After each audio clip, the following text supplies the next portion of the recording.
Nate Diaz got active on Twitter again. He claimed to be looking to fight in July at 170 and said Khamzat and Conor were not available and got a response from both. Nate said, July 30th, 170 pounds. Khamzat and Conor are on the injured pussy list, so I don't know why they're talking shit when they're broken. Khamzat fired back, bitch, you're not ashamed to open your mouth at all. You refused to fight 10 times. Conor also fired back and called Nate a warm-up and said, jumpin' jacks, I call you. Michael Chandler even jumped in and said, I'm there. Quick turnaround. Spin your head on its axis. Hey Nate, shut up and stop complaining. Keep your mouth shut. Keep your head down until your daddy books a fight for you to get your sacrificial dome bounced off the canvas again. Maybe it'll be me, if you're lucky. See you at the top. Dustin Poirier jumped in and said, pull up. And just today, Nate accepted a fight versus Chandler and said, UFC got me on ice for a year now. Chandler's obviously ready to fight. Send a contract. It's time.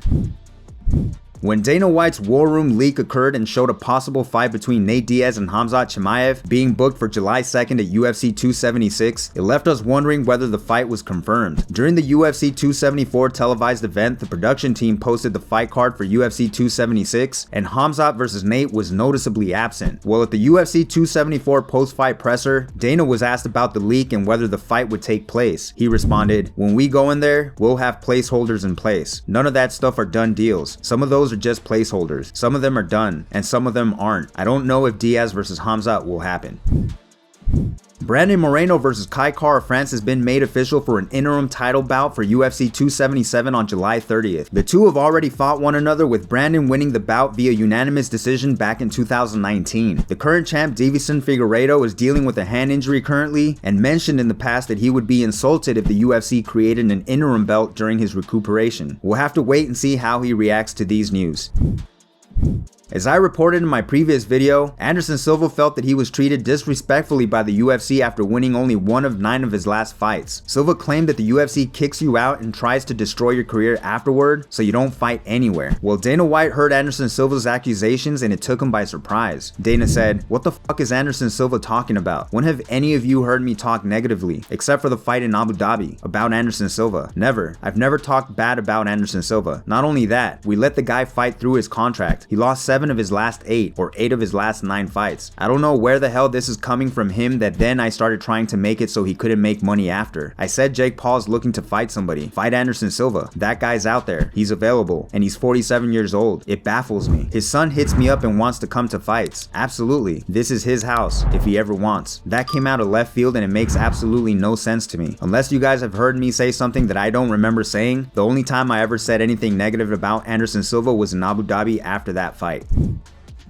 The UFC always shows off its fighters in attendance at an event for a brief moment, and a funny shot was taken of Aljamain Sterling, Paddy Pimblett, and Meatball Molly, celebrating wildly while Jared Cannonier sat idly watching the camera hoping for it to end. Well, Jared was on the MMA Hour and explained what he was thinking in that moment. Jared said, I was there to watch the circus, not be a part of the circus. No offense to anybody involved. I respect each and every one of my cohorts. I'm just being me. They're doing them. I was staying in my zone and protecting my energy. I really don't like being surrounded by a lot of people that I don't know. I don't like being around a lot of people. It's not like I'm antisocial or grumpy. I had a neutral look on my face. People see a camera and start acting all kinds of ways. I was there to learn. I was watching fights. Everyone else was having a good time. I was too. I'm not a big party animal. Haha. But Molly got a little rowdy. Every time I looked up at the screen, I kept seeing her drink hovering above our heads. Me and my wife got a little beer on the back of us. But no biggie. It's all good.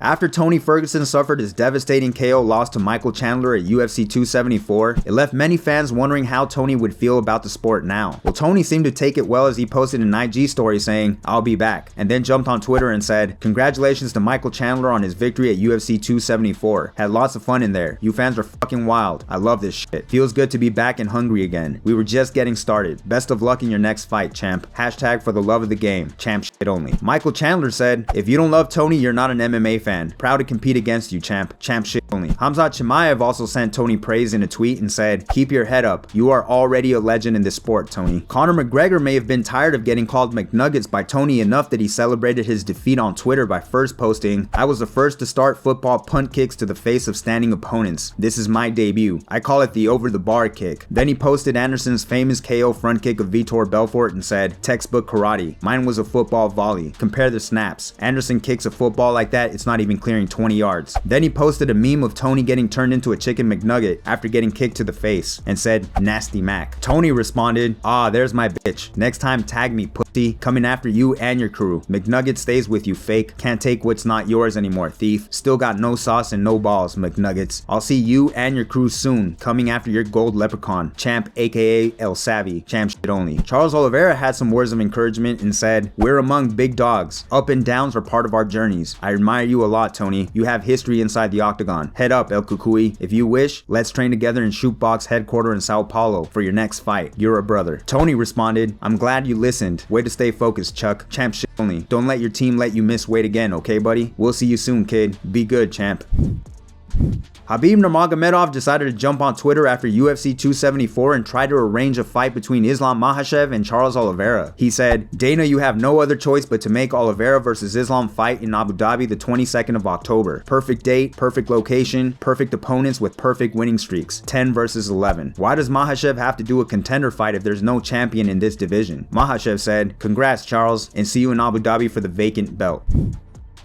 And finally, a fan at UFC 274 thought it would be a good idea to try and climb into the octagon during the event. Check it out. Oh my God.